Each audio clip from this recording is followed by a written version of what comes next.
Jai Hind viewers, on behalf of Trishakti Defence Academy Lucknow, I welcome you on this show. I am Major General S.K. Singh. Continuing with the series of lectures or videos on Iran war versus America and Israel, or you can say USA Israel versus Iran, क्योंकि वो लोग बड़े partner हैं, Iran जो है एक छोटा partner. जैसा कि आपने को मालूम है कि ये वॉर जो है थर्ड वीक में अब एंट्री ले चुकी है, and it was estimated, US ने खुद ही बोला था कि तकरीबन 3 to 4 वीक्स चलेगी। अब उससे अधिक न चले, नहीं तो लॉट ऑफ कंट्रीज जो फाइनेंशियली जो प्रॉब्लम हो रही है सभी देशों को, खास तौर पर गैस और ऑयल को लेकर, अब ऑयल जब एक देश में नहीं आता है या कमी हो जाती है तो it has got effect on all around, हर चीज, चाहे आपका ट्रांसपोर्टेशन इफेक्ट हो जाता है, खाने पीने की चीजें महंगी हो जाती हैं, जो प्रोडक्शन होता है, फैक्ट्रीज हो, हर जगह जो है डीजल एंड ऑयल की जरूरत पड़ती है। तो वहां पर किल्लत होगी तो हर चीज के दाम बढ़ेंगे, इन्फ्लेशन बढ़ेगी, जीडीपी की ग्रोथ पर फर्क आ जाएगा। तो ये सारी चीजों का मल्टीपल टियर लेवल पे इसका इफेक्ट होता है।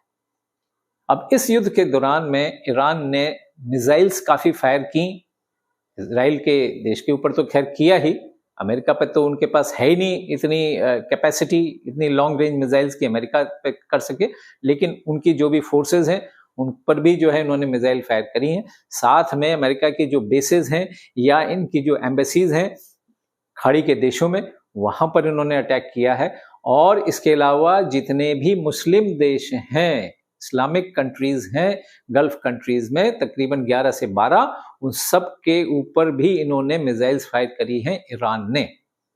अब ये क्या मकसद हो सकता है? अभी दो मकसद हो सकते हैं। एक तो ये है कि वहां पर अगर अमेरिका की बेसेस हैं तो उनको नुकसान पहुंचाना।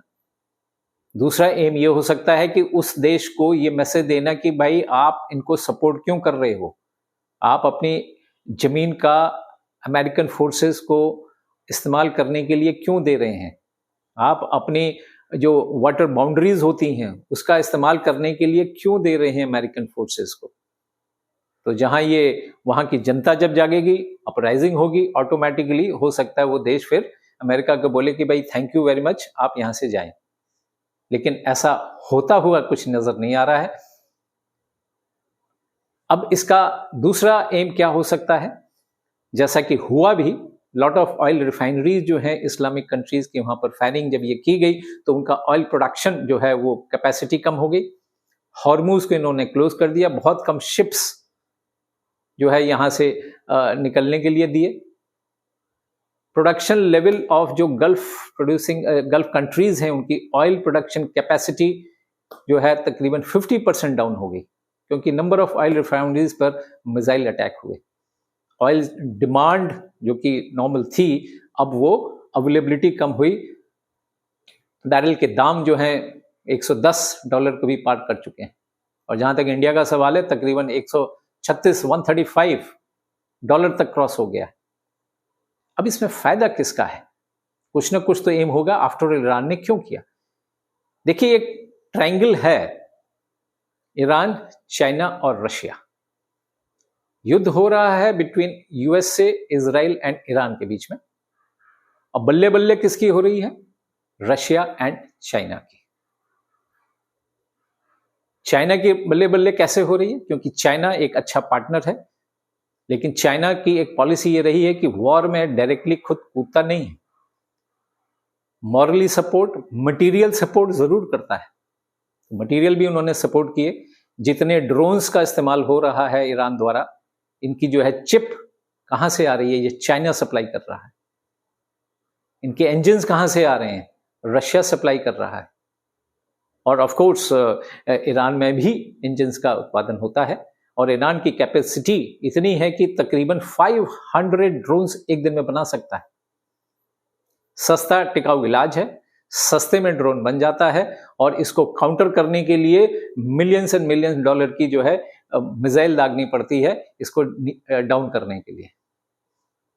तो चाइना की बल्ले बल्ले ऐसे हुई, उसका अपना डिफेंस इक्विपमेंट, ये सारी चीजों का एक्सपोर्ट बढ़ा।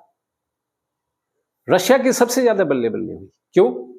ऑयल पर इधर खपत जो है, प्रोडक्शन लेवल डाउन हुआ, तो कंट्रीज दे नीड ऑयल। पर फोर्स अमेरिका को भी बोलना पड़ा कि भाई ठीक है, इंस्पाइट ऑफ द सैंक्शंस हम 1 महीने के लिए सैंक्शन हटाते हैं, आप ऑयल ले लीजिए, रशिया से करना है। यूरोपियन नेशंस जो पहले रशिया से लेते थे, लेकिन अमेरिका के दबाव से रशिया से ऑयल लेना बंद किया जब ये यूक्रेन के खिलाफ उनकी वॉर शुरू हुई, under the pressure of America. तो अब सब देश जो है रशिया से ऑयल ले रहे हैं।